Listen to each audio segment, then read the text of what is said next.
विकास वाघमोडे, राम हिंगणे. विषय आहे अण्णाभाऊ साठे यांचे सामाजिक कार्य. मांगल्याने पावित्र्य. माणसाच्या जन्माला घेऊन आलेल्या राष्ट्रमाता विश्वमाता जिजाऊ माँसाहेब आणि उभे हिंदुस्थानचे आराध्य दैवत श्री छत्रपती शिवाजी महाराज यांनी महाराष्ट्रातील माणसाला जगावं कसं हे शिकवल्यानंतर महाराष्ट्रातील मातीला, मातीच्या प्रत्येक कणाला आणि मातीत जगणाऱ्या प्रत्येक माणसाला शेवटच्या श्वासापर्यंत कसं लढावं हे शिकवणारे धर्मवीर संभाजी महाराज आणि ज्यांच्या जयंतीनिमित्त ही वक्तृत्व स्पर्धा घेण्यात आलेली आहे असे ते जगाला लोकशाहीर म्हणून परिचित असणारे, कथा आणि कादंबरी हे साहित्य प्रकार ताकदीने हाताळणारे लोकशाहीर साहित्य रत्न अण्णाभाऊ साठे. आणि मी यांना विनम्र अभिवादन करते आणि मी गायत्री विकास वाघमोडे, बाबुराव पाटील विद्यालय कोटेवाडीची विद्यार्थिनी मी माझ्या भाषणास सुरुवात करते.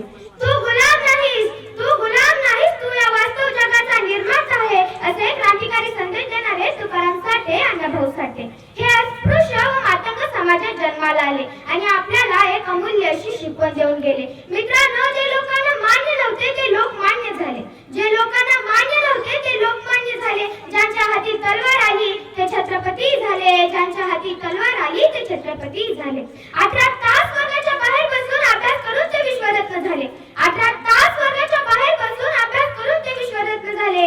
पण फक्त या जगात 1.5 दिवस शाळेत जाऊन आमचे अण्णाभाऊ साहित्यरत्न व लोकशाहीर झाले, साहित्यरत्न व लोकशाहीर झाले. जर आजच्या तरुण युवा पिढीने अण्णाभाऊंचे आदर्श डोळ्यासमोर ठेवले तर राष्ट्र उन्नतीस हातभार लागेल.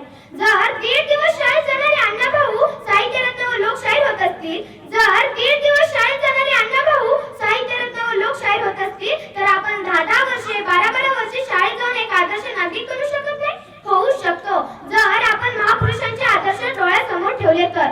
परंतु सध्या तरी असं होताना दिसत नाही, कारण हे महापुरुष, हे लोकशाहीर आपण नुसते जयंतीपुरतेच मर्यादित ठेवले आहे. अण्णाभाऊंनी आपले उभे आयुष्य चिरानगरच्या झोपडपट्टीत काढले आणि याच चिरानगरच्या झोपडपट्टीत एकापेक्षा एक अनेक श्रेष्ठ कलाकृतींची निर्मिती झाली. अण्णाभाऊ म्हणायचे, आपण जरी गलीच्या वस्तीत राहत असलो, आपण जरी गलीच्या वस्तीत राहत असलो तरी आपले मन स्वच्छ असायला पाहिजे, तरी आपले मन स्वच्छ असायला पाहिजे. मित्रांनो, अण्णाभाऊंना देखील सुख, वस्त्र, जीवन जगता येत होतं, परंतु अण्णाभाऊंनी नेहमी दिनदुबळ्यांच्या जगात वास्तव केला आणि याच जगाचं प्रखर वास्तव साहित्यातून मांडलं. अण्णाभाऊ एका कवितेच्या शेवटी म्हणतात, अण्णाभाऊ एका कवितेच्या शेवटी म्हणतात, धरध्वजा करी ऐक्याची मनीषाजी महाराष्ट्राची, धरध्वजा करी ऐक्याची मनीषाजी महाराष्ट्राची, पाऊले टाक हिमतीची, पाऊले टाक हिमतीची, कल खरकणू पोलादाची, घे आन स्वातंत्र्याची, घे आन स्वातंत्र्याची, उपकार फेडून कर्मभूमीचे जाया, उपकार फेडून जन्मभूमीचे जाया, महाराष्ट्रावरून टाको आळून काया, महाराष्ट्रावरून टाको आळून काया. मुंबई संयुक्त चळवळ सुरू झाली होती, त्यामुळे त्याला खूप जणांनी नकार दर्शवण्यात आला. खूप सागत चर्चा झाली. मराठी मनाने साकार करण्यात ध्यास घेतला होता. निष्ठेने हे कार्य मराठी माणसं करत होती. त्यांच्या एकजुटीत फूट पडू नये म्हणून आमचे अण्णाभाऊ म्हणतात, हा ऐक्याचा झेंडा हातात घ्या, हा ऐक्याचा झेंडा हातात घ्या, हीच महाराष्ट्राची मनोकामना आहे आणि ती पूर्ण करण्यास कटिबद्ध व्हा, आणि ते पूर्ण करण्यास कटिबद्ध व्हा. अशा प्रकारे क्षमाचे मूल्य राखून अण्णाभाऊंनी उपेक्षितांचे जीवन रेखाटले. समाजातील हुंडा पद्धती यांवर घंगाटी प्रहार केले,